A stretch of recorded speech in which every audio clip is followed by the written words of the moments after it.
Drug case में NCB आज रकुलप्रीत सिंह और करिश्मा प्रकाश से पूछताछ करेगी। सुशांत केस में ड्रग्स एंगल की जांच कर रहे एनसीबी ने दीपिका पादुकोण, श्रद्धा कपूर, सारा अली खान को कल पूछताछ के लिए समन भेजा है। समन मिलने के बाद दीपिका और सारा अली खान गोवा से मुंबई लौट आई। ड्रग्स केस में दीपिका पादुकोण से कल पूछताछ होगी और इसके साथ ही कल श्रद्धा कपूर, सारा अली खान से भी एनसीबी पूछताछ करेगी। इसके पहले दीपिका के पति अभिनेता रणवीर सिंह की एनसीबी से अर्जी देकर कहा, सवाल जवाब के दौरान मुझे साथ रहने की अनुमति दी जाए। एनसीबी ने इस पर अभी कोई जवाब नहीं दिया है। बॉम्बे हाई कोर्ट ने कल बीएमसी के खिलाफ लगाई गई कंगना रनौत की अर्जी पर सुनवाई की और इस मामले में हाईकोर्ट आज फिर सुनवाई करेगा। एक्ट्रेस ने ये याचिका ऑफिस मणिकर्णिका फिल्म्स में तोड़फोड़ के खिलाफ लगाई थी और कोर्ट ने सुनवाई के दौरान कहा कि तोड़ी गई प्रॉपर्टी को यूं ही नहीं छोड़ा जा सकता। हाईकोर्ट ने मामले में आज फिर सुनवाई के लिए कहा। आईपीएल में चेन्नई सुपर किंग्स और दिल्ली कैपिटल्स आज आमने सामने होंगे। टॉस शाम 7 बजे होगा और मैच 7:30 बजे शुरू होगा। दुबई में खेले गए आईपीएल मुकाबले में किंग्स 11 पंजाब ने रॉयल चैलेंजर्स बेंगलुरु को 97 रनों से हरा दिया और टॉस हारकर पहले बल्लेबाजी करने उतरी पंजाब की टीम ने कप्तान केएल राहुल की धमाकेदार 132 रनों की पारी की मदद से 20 ओवर में ही 3 विकेट पर 206 रन बना डाले। जवाब में बेंगलुरु की टीम केएल राहुल के स्कोर को भी पार नहीं कर पाई और 109 रन पर ही ढेर हो गई। दुनिया भर में कोरोना संक्रमितों की संख्या अब 3 करोड़ 24 लाख के पार पहुंच गई है। वहीं कुल मौत का आंकड़ा 9,87,000 के पार हो गया है। अब तक दुनिया में 2 करोड़ 39 लाख मरीज ठीक भी हुए हैं। विश्व में अमेरिका, भारत और ब्राजील से सबसे ज्यादा मरीज मिल रहे हैं। देश में कोरोना संक्रमितों की संख्या 58,16,000 के पार पहुंच गई है। देश में अब तक 47,52,000 मरीज ठीक भी हुए हैं। वहीं कोरोना से अब तक 92,000 को से ज़्यादा लोगों की मौत भी हुई है। भारत में कोरोना के एक्टिव केस इस वक्त 9,70,000 के पार पहुंच गए हैं और पिछले 24 घंटे में 85,000 से भी ज़्यादा मरीज सामने हैं। छत्तीसगढ़ में 24 घंटे में कोरोना के 2272 नए मरीज मिले हैं और इसी के साथ प्रदेश में कोरोना मरीजों का आंकड़ा 95,623 पहुंच गया है।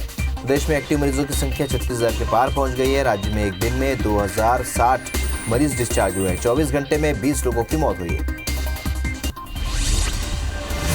जांजगीर चांपा जिले के 15 नगरीय निकायों में आज से 1 अक्टूबर तक लॉकडाउन रहेगा। वहीं नगरीय निकायों के समीप 37 गांवों को भी कंटेनमेंट जोन घोषित कर दिया गया है। जिले में कल से होने वाले लॉकडाउन को लेकर प्रशासन ने आज जिले के विभिन्न नगरीय निकायों में पैदल मार्च किया।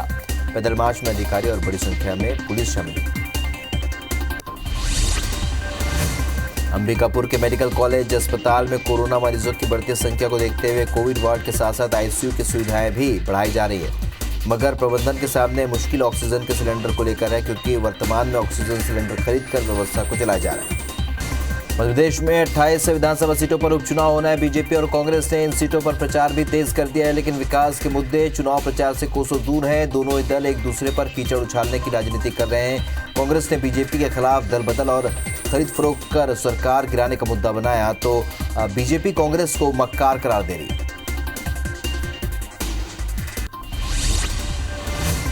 इंदौर में आगामी नगरीय निकाय चुनाव को लेकर अंतिम मतदाता सूची का प्रकाशन हो चुका है और सूची के प्रकाशन के बाद बीजेपी ने आपत्ति जताई थी। उसके बाद इसे दुरुस्त कर लिया गया था, पर अब कांग्रेस मतदाता सूची को लेकर हमलावर हो गई है।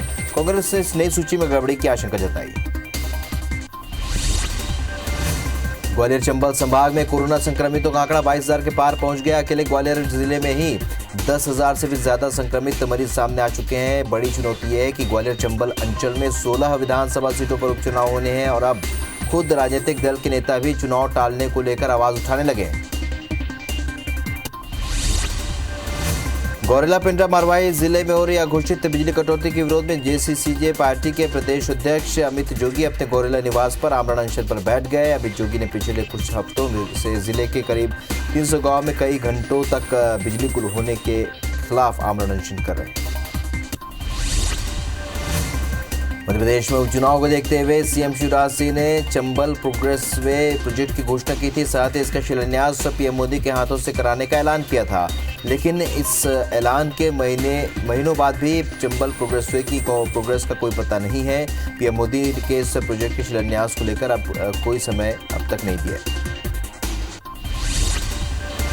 मध्य प्रदेश में उपचुनाव के मद्देनजर बीजेपी सरकार युवाओं को रिझाने के लिए कोई कसर नहीं छोड़ रही है। सीएम शिवराज सिंह ने आने वाले दिनों में 25,000 पदों पर भर्तियां करने का ऐलान किया है, लेकिन देखा जाए तो भर्तियों को लेकर स्थिति ऐसी है कि पात्रता परीक्षा पास करने वाले वर्ग एक शिक्षकों की नियुक्ति ही अब तक नहीं हो पाई।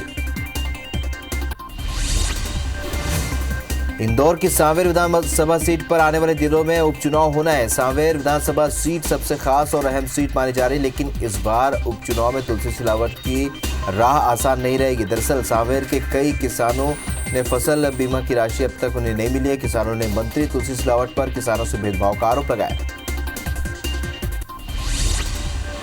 भांडेर से कांग्रेस के प्रत्याशी फूल सिंह बरैया के पक्ष में पूर्व मंत्री कमलेश्वर पटेल ने 1 दर्जन से भी अधिक गाँव में जाकर जनसंपर्क किया और लोगों से कांग्रेस प्रत्याशी के पक्ष में मतदान करने की अपील की। इस दौरान उन्होंने बीजेपी पर जमकर निशाना साधा।